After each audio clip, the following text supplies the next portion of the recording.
खटीमा का कार्यक्रम मेरा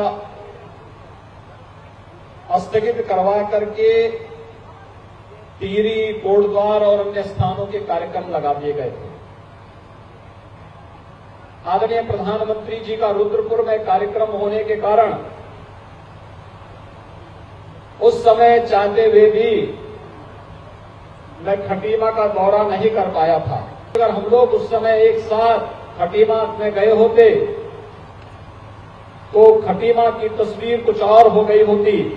योगी आदित्यनाथ ने ये बड़ा बयान उत्तराखंड के टनकपुर में रैली के दौरान दिया।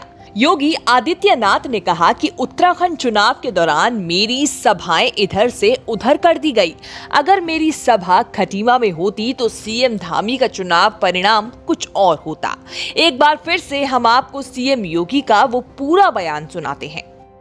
उत्तराखंड चुनाव के दौरान मुझे उत्तराखंड के अंदर कुछ सभाओं में आना था, लेकिन अचानक खटीमा का कार्यक्रम मेरा स्थगित करवा करके टिहरी, कोटद्वार और अन्य स्थानों के कार्यक्रम लगा दिए गए थे। आदरणीय प्रधानमंत्री जी का रुद्रपुर में कार्यक्रम होने के कारण उस समय चाहते हुए भी मैं खटीमा का दौरा नहीं कर पाया था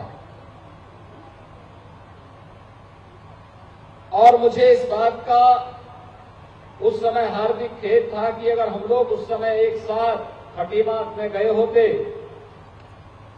तो खटीमा की तस्वीर कुछ और हो गई होती। दरअसल बीते फरवरी में हुए उत्तराखंड विधानसभा चुनाव के दौरान रुद्रपुर में पीएम मोदी की रैली हुई थी। रुद्रपुर उधम सिंह नगर जिले में आता है और इसी जिले में खटीमा क्षेत्र भी आता है। तब खटीमा से सीएम पुष्कर सिंह धामी चुनाव मैदान में थे और वो चुनाव हार गए थे।